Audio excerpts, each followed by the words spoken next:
In this tutorial, I'm going to go over what a compressor actually is, a compressor's basic controls, and how to actually use a compressor in your tracks. You guys aren't going to want to miss this one.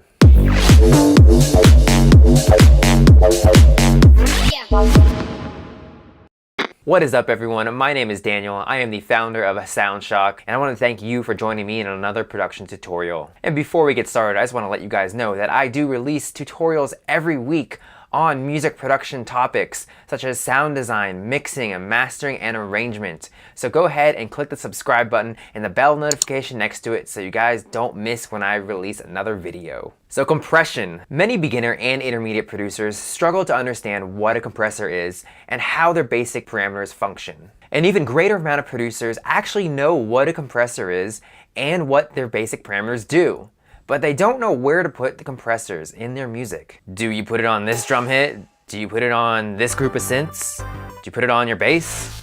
Well, that is what we are going to go over in this tutorial. So what is compression? To understand compression, you're first going to need to understand what dynamics mean. Dynamics refers to an audio signal that has quiet parts and loud parts. And the difference between the quieter and louder parts is your dynamic range. So let's say your audio signal is clipping. There are going to be no quiet parts here, and everything is going to be boosted. So there's going to be no dynamic range.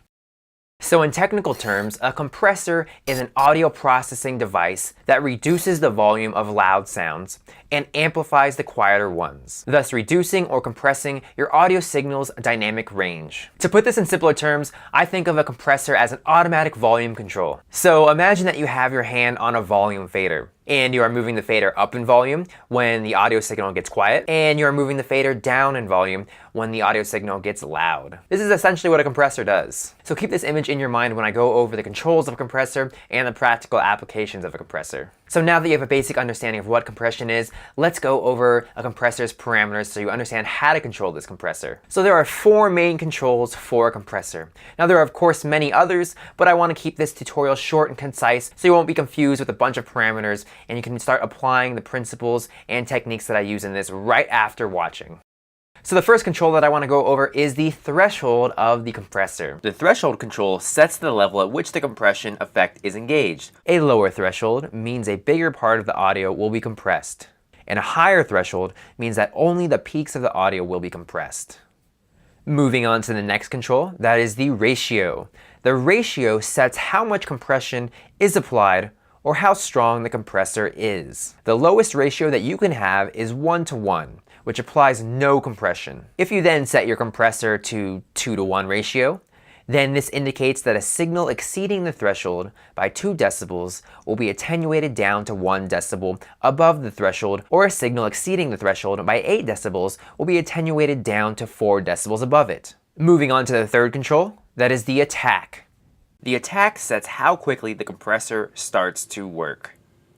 A shorter attack will make the signal reduction happen quicker, and a longer attack will gradually reduce the signal. Then the last parameter is the release. The release is when the sound drops back below the threshold. The compressor does not instantly stop compressing the sound. Instead, it gradually reduces the compression. So with the shorter release, the compressor is going to release its clamp on the compressor very quickly. And with the longer release, it's going to be compressed longer and keep the gain reduction more constant. To better understand the compressor, we're going to go ahead and go through an audio example. In this audio example, I'm going to be messing around with the ratio, attack, and release, so you can hear how the different ratio and times affect how the compressor reacts to the audio. And I'm going to keep the threshold down very low at negative 34.2 decibels, as I really want to exaggerate what the compressor is doing so you guys can really hear how the parameters react. I want to go over one more parameter in the compressor, and that is the gain reduction that we have here. Every compressor is going to have some sort of gain reduction meter, and this simply tells how many decibels the compressor is reducing. So as we are going through all the different parameters, you're going to go ahead and look at the gain reduction to see how the different changes in the parameters affect the compressor. So we'll go ahead and start with the ratio. Right now it is at 1:1, so no compression is being applied, and we'll go ahead and turn it up and you can hear what the compressor is doing.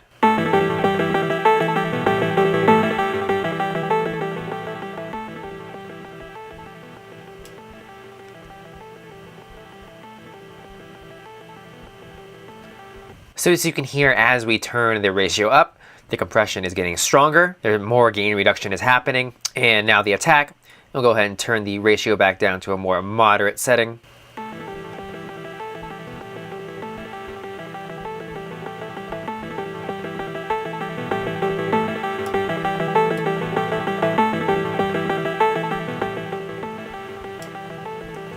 So as you can hear, as we turn the attack time up, the signal actually got louder, as the time it took for the compressor to kick in was very long. So it didn't compress the audio as we turned it up. So turning up the attack time lets more of the signal go through uncompressed. Now on to the release time.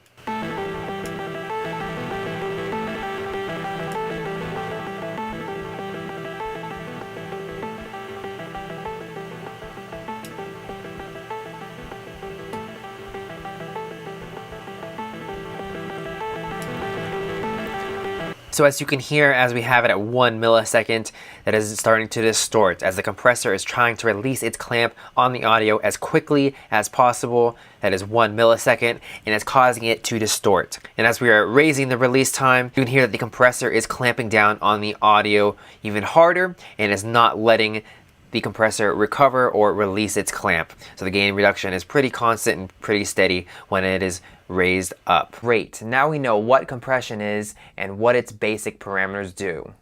But how do we apply this to our own music, and to what sounds do we apply this to? This is where a lot of producers get lost. So now let's go over some common uses of compression with examples. So for this tutorial, I'm gonna use Ableton's compressor, as it is simple and it doesn't have a lot of other controls on it, and it'll be easier to understand what is going on. But really, you can use any compressor here. So let's go over the first situation in where I use compression, and that is to balance out the inconsistent volumes in your individual elements. Now this could be anything from a drum hit to a lead sound, to your bass, to synths. It could be anything, whatever has an uneven dip in volume, or the signal is too loud at certain parts and you're going to need to compress this individual sound. So I'm going to go ahead and play an audio clip that is imbalanced in its volumes, and then we'll go over how to compress it.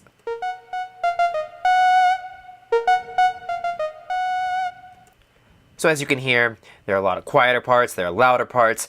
It's really inconsistent, and the sound is going to be lost in the mix and be hard to hear for the listener. So let's go over the ratio first, and we want a moderate amount of compression here, so we'll keep it at 4:1. You can even maybe go a little bit higher here, as we do want the compressor to be fairly strong. Now onto the attack, we're going to keep it at its lowest setting at 0.01 milliseconds, as we want the compressor to clamp down on the entire sound, as we don't want any of the imbalances to be untouched by the compressor. And then onto the release, we're going to set the release to around 194 milliseconds, so fairly long, as we do want it to compress everything, and we don't want to have the compressor's clamp release too soon. Once again, we want to make sure we have all the audio in there, and it's really keeping everything consistent. We'll go ahead and listen to the audio to set the threshold.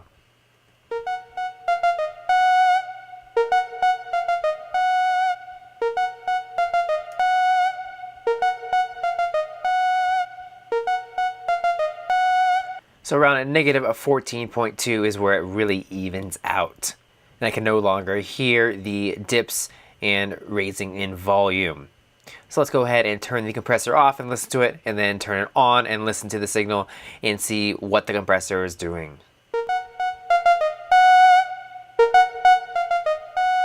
Now on.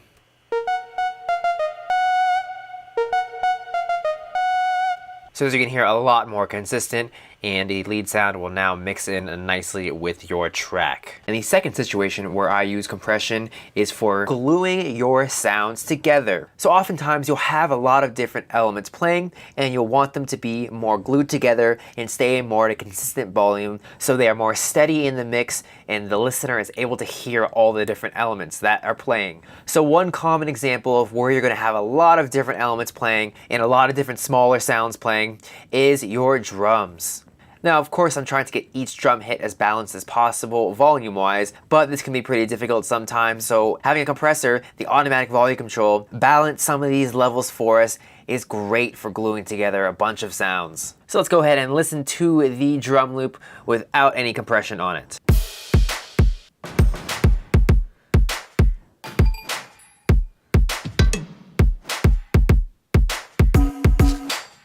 So as you can hear, there are a lot of different small percussion hits in there. And some of them are a bit louder in volume, and some of them are a bit quieter in volume. So we really want to rein in those sounds without having to going into each individual element and really fine-tuning them. We want to use a compressor to glue these elements together. So let's go ahead and go into the compressor. And once again, I just chose Ableton's compressor because it has all the basic functions that are easy to navigate. We'll start with the ratio here. I want a fair amount of compression. Once again, the ratio is the strength of the compressor. So I'm going to go around 4:1 here, just to make sure I'm getting all the little drum hits to pop out in the mix. Now for the attack, I'll want it fairly quick, but I will want to let some of the audio in before the compressor clamps down on the audio. The reasoning for this is because I have drums playing, and drums have sharp transients, and we want these transients to come through in the mix. We want them to be punchy, we want them to be present. So if I have my compressor clamp down on these drums, it's going to take away from those transients. So I'm going to set my attack to around 15 milliseconds to allow for the initial hit of the drums to come through. So really when you're setting the attack, you'll have to listen to your source sound that you're working with. Do you want to reduce some of the transients? Is it okay to just reduce them? Do you want to have more of a punchy sound? That will determine where the attack goes. And moving on to the release, we're going to want to have the release be a little bit longer here. And the reasoning for this is we want to make sure we're getting all the audio compressed, and we really want to bring out all the elements in the track and have its grip on the sound reduce gradually. We don't want it to be very quick. We want it to really get all the audio glued together. So having a longer release, having the compressor release its grip on the audio, be more gradual. So we make sure we're getting all the elements compressed and not just have it grab a couple of drum hits and then release its grip on the sound. So I'm going to go ahead and put the release up to around 150 milliseconds. And then the threshold. So we're going to have to listen to the audio to hear where we want the threshold to be. So really what I'm listening for is a more consistent volume in all the elements that are playing without giving too much gain reduction here. So let's have a listen and set the threshold.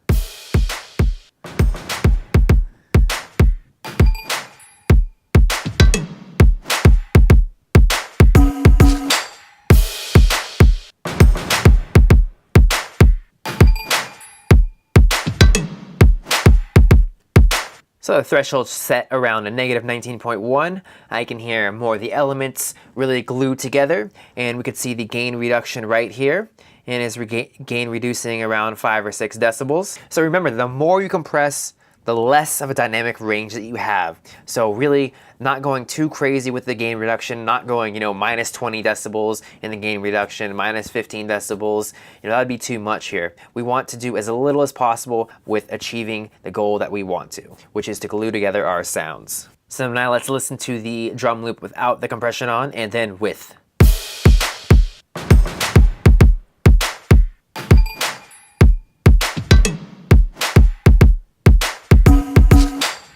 And then with.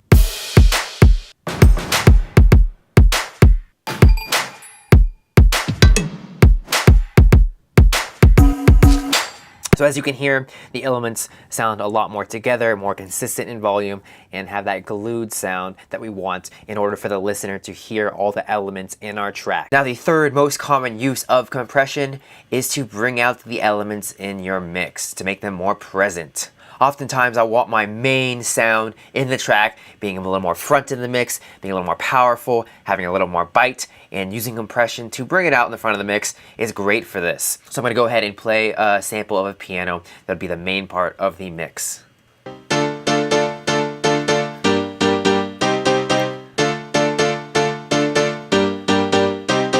While the chords and pattern and timbre of the piano is great, I want to give it a little more presence. I want to give it a little more impact. I want to bring out the transients in the sound. So once again, any main element that you're working on that you want to be more present in the mix, this technique will work well. So I'm going to go ahead and go into my compressor, and I'll start with the ratio again. And I want a fair amount of compression here as I really want to bring the transients out. So around 4.34.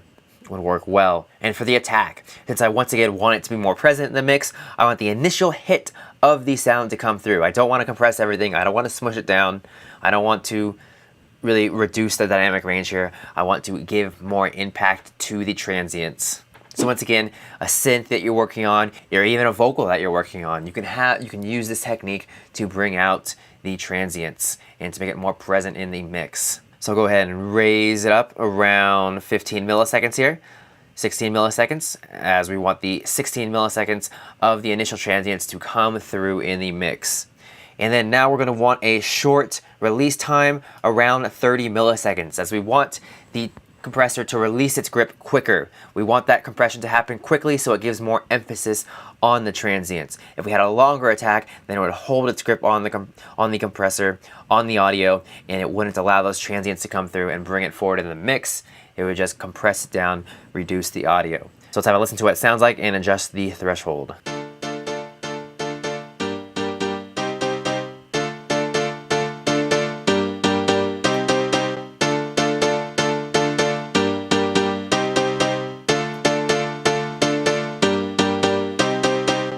So as you can hear, a lot more presence on the transients there. It really brings them out, gives a little extra tick to the sound, give it a little more bite. So this would be a little bit more upfront in the mix and give it a little more impact. So let's listen to it without the compressor and then with the compressor. And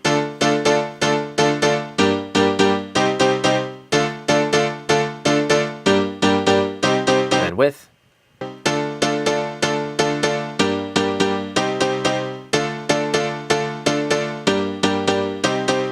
This is a great technique for bringing more presence to your elements. Thank you so much for checking out this tutorial, everyone. I hope you got a few tips and tricks on how you can apply compression to your track. And if you have different uses of compression that you use in your songs, I'd love to hear them in the comments below. And if you guys want to learn all things electronic music production when it comes to mixing, sound design, mastering, and arrangement, go ahead and click the subscribe button and the bell notification next to it so you don't miss when I release another tutorial video. So that's going to do it for this tutorial. Until next time, everyone.